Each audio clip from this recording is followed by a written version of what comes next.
예, 더불어민주당 경기 광주시 갑소병훈 의원입니다. 총리님에게 좀 여쭤보겠습니다. 최저임금법에서 최저임금의 적용을 제외받는 사람들이 있는 거 아시죠? 예. 예, 어떤 예를 들면 좀 심한 장애인들이라든가 하는 분들은 제외되고 있습니다. 예, 그러니까요. 그 장애의 정도에 따라서 어느 정도 이제 그 기준을 정해가지고 예외를 적용을 하고 있기는 한데 어쩌면 보호받아야 할 장애인들인데 같은 노동자로서 차별받고 있다 이런 그 생각을 하는 장애인들이 많거든요. 어떻게 생각하십니까? 예, 그 말씀도 일리가 있고요. 이제 월급을 주셔야 될 분들 입장에서는 또 그것에 대해서 동의하기 어려운 또 그런 양면이 있을 수 있다고 생각합니다. 그래서 물론 이제 청년 일자리 정책, 이 많은 지금 일자리가 부족하기 때문에 정부에서 일자리를 만들어야 되고 그래서 중소기업에 또 지원하고 그런데 이제 그런 부분은 어느 정도 시간이 지나면서 일자리 그 조정이 되면서 일부 해소될 부분도 있지만 장애인들에 관해서는 그 예컨대 청년 일자리 지원하듯이 이렇게 해도 할 수 있지 않을까 생각하는데 어떻습니까? 예, 그러지 않아도 최저임금과 별도로 장애인들의 취업을 더 늘리기 위한 정책들을 저희가 이미 준비를 한 바가 있습니다. 제가 다 외우고 있지는 않습니다만 예. 제가 논의한 적이 있습니다.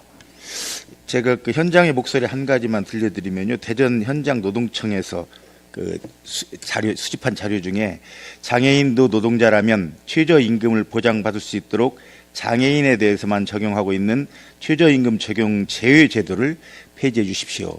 이런 아마 그 대전지방 한 군데만은 아니라고 봅니다. 예. 예, 이 부분을 물론 정부에서도 지금 대책을 가지고 계신 걸로 아는데요. 그 노동부 장관님, 예, 그 지난 4월 19일 우리 정부에서 제5차 장애인 고용 촉진 및 직업 재활 기본 계획을 통해서 이제 중증 장애인 최저임금 적용 제외 제도에 대해서 개선하겠다는 그런 그 정책을 내놨는데요. 지금 어떻게 진행되고 있습니까? 예, 저희가 지난번 장애인의 달을 맞이해서 방금 총리님께서 얘기하신 대로 장애인에 대한 정책, 특히 장애인에 대해서 그 최저임금을 적용하지 않는 부분 때문에 장애인들이 이중 고통을 받고 있습니다. 그래서 저희가 지금 현재 장애인 고용기금을 갖고 장애인을 채용을 할 때 지원해주는 그런 금액들을 갖고 장애인 최저임금 부분 이런 부분을 지원할 그런 계획을 갖고 있습니다.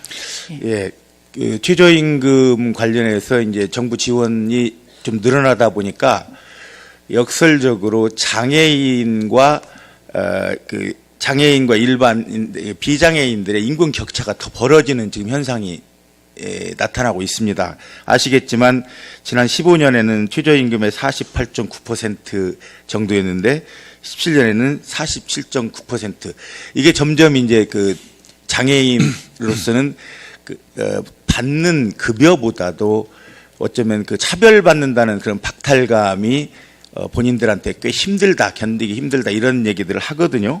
지금 정부에서 그 시행을 준비를 하고 있는 걸로 알고 있는데 그 과정에서 지금 제가 그 정부 정책 내용을 보니까 2021년에 시행하는 걸로 이렇게 돼 있어요. 근데 그 전에 제가 아까 그 총리님께 말씀드린 것처럼 뭔가 청년 실업 이 부분에 대한 배려도 중요하지만 장애인 노동자에 대한 배려도 중요한데 그 전에라도 대강의 그 안이 21년이면 나와가지고 시행할 텐데 그 전에라도 예. 좀 일부 적용할 예, 계획은 의원님 없습니까? 말씀하신 대로요. 장애인에 대해서 급여도 문제지만 장애인을 채용하고 있는 기업에서 장애인에 대한 보조기구라든가 훈련이라든가 이런 부분이 많이 떨어져 있습니다. 그동안은 장애인의 우리가 취업률을 높이기 위한 제도만이 있었는데 이제 장애인에 대한 훈련이라든가 수당이라든가 그리고 최저임금 이런 부분을 좀 저희가 2021년 전이라도 내년에 바로 시행할 수 있는 이런 제도들이 있는데 그 방안을 지난번에 총리님께 보고 드렸는데 제가 미처 못 갖고 나왔습니다. 그 의원님 방으로 보내드리도록 하겠습니다. 예, 그렇게 해주시면 고맙겠습니다. 그리고 그 장애인 그 작업장 이런 그 각 지자체에 보면 장애인 작업장들이 있고 그런데 그 지자체마다 약간의 차이들이 있습니다. 그 장애인에 대한 급여랄지 그리고 훈련생에 대한 어떤 그 뭐 사실 언급하기 어려울 정도의 작은 금액 이런 걸로서 훈련생을 지급하는데 일부 작업장에 보면 그 훈련생들이 만든 그 제품들을 판매를 하는 경우도 있거든요. 그래서 어쩌면 이게 그 장애인들의 그야말로 노동력을 이용하면서 거기에 상응하는 비용을 지불하지 않고 있다. 그 경우에 이제 지자체별로 그 조사도 한다고 그러고 이런데 그 부분이 실효가 거의 없는 걸로 돼 있습니다. 그래서 의원님 저희가 그동안에 장애인들이 만든 장애인 그 많이 고용한 기업이라든가 장애인 단체에서 만든 그런 제품을 공기업이나 지자체에서 의무 구입하는 부분을 해서 그 공기업 평가에도 그 반영하는 거 이런 제도가 다 마련되어 있습니다. 그런 부분도 저희가 다 준비가 돼 있다는 걸 말씀드리겠습니다. 그리고 그동안에 저희가 300인 이상 사업장에 대한 그 의무 비율만 얘기하고 그 고용을 안 했을 때의 그 벌칙금 이런 부분이 굉장히 아주 협소했습니다. 그래서 그런 부분하고 이제는 장애인 고용 의무 비율을 지키지 않는 기업도 공개를 하고 거기에 대한 벌칙금 더 올리는 이런 제도를 다 마련을 했습니다. 예. 예. 그 아무튼 한 가지 더 당부드리고 싶은 건 장애인 근로자를 훈련 장애인으로 등록하고 값싼 임금으로 노동력을 사용하는 이 부분에 대해서는 철저히 조사하도록 감시를 하겠습니다. 해주셨으면 예. 좋겠고요.